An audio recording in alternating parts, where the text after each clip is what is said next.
Kebetulan Bapak-Bapak, ada sebuah perusahaan. Perusahaan ini sedang mengalami krisis, agak susah, ya, agak sulit. Dia nggak dapat tender, ya, tahun itu, apalagi pas COVID kemarin. Kemudian dia tidak mendapatkan portofolio dari tempat lain. Melihat hal ini, karyawan mulai resah, Pak. Karyawan mulai resah.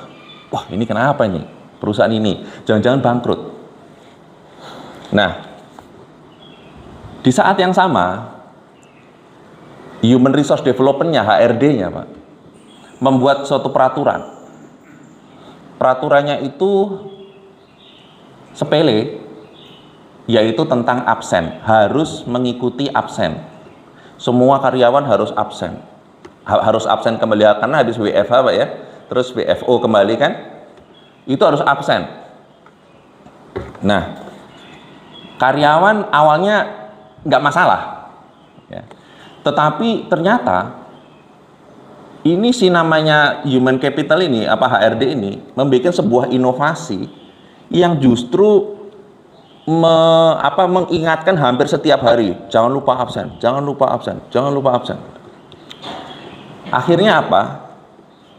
Di dalam diri si pegawai ini berpikir, sudahlah tunjangan saya dipotong karena kan nggak ada proyek, Pak, ya. Tetapi peraturan itu kok sepertinya justru semakin meneror, ya. Terus ada orang, Pak, yang kebetulan juga sudah pernah membaca Al-Wajiz ini, memberikan saran kepada direksi. Apa sarannya? Sarannya ya kaidah 21 ini. Ketika perkara itu menyempit, maka ia diberi keluasaan. Maksudnya begini, ketika kondisi kita itu sempit, maka Islam itu memperbolehkan untuk melonggarkan hukum. Pun seorang pemimpin juga harus berpikir, ketika keadaan krisis moneter, ya, maka hukum itu jangan diterapkan rigid, jangan diterapkan susah. Ini pernah terjadi di zaman Umar bin Khattab. Ketika krisis, Pak, krisis pangan, krisis, ya pokoknya kemarau panjang, Umar itu pernah meniadakan hukum potong tangan kepada warganya. Karena apa? Karena saat itu memang banyak orang yang mencuri dari orang-orang kaya untuk makan, hanya sekedar untuk makan.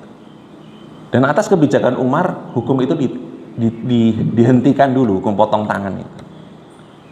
Ini beliau menerapkan sistem ini. Ketika kondisi menyempit, maka kita tuh dilonggarkan. Di Indonesia pun nanti bisa juga kita aplikasi seperti itu, kan, ya, Pak, ya. Ketika kondisinya kita krisis moneter atau apa, ya rakyat itu jangan dibebani pajak yang tinggi dulu lah. Karena itu kebaikan. Dan akhirnya perusahaan tadi, Pak, itu mulai menerapkan sistem seperti itu. Akhirnya human capital atau HRD-nya itu diminta untuk melonggarkan hukum. Artinya absen itu tidak menjadi sebuah sesuatu yang rigid. Orang tunjangannya sudah kita potong, kok kita masih minta orang-orang seperti itu. Karena mungkin hampir sekitar 5% karyawan dari perusahaan tersebut keluar. Dan ini merugikan perusahaan tersebut. Ya karena namanya karyawan itu kan aset, Pak, ya. Jamaah itu aset. Karena apa? Karyawan itu kan tahu rahasianya perusahaan kita, kan. Nah, ketika dia keluar, apalagi itu ke kompetitor atau kemana, wah selesai itu sudah urusan. Nah, makanya apa yang ada atau yang diterapkan di dalam hadis, ini mengambil dari beberapa ayat dari Quran, kemudian dari hadis, kemudian dari para ulama, insya Allah ini sudah bisa menjadi guidance bagi kita. Jadi ingat, ketika keadaan susah, kita boleh. Nah, itu istilahnya sekarang disebutnya, yang kemarin Abi Maki sampaikan di sini, rukhsah, ya. Rukhsah itu kan artinya kemudahan-kemudahan yang dilakukan ketika susah, gitu. Karena Allah tidak menyukai kesusahan.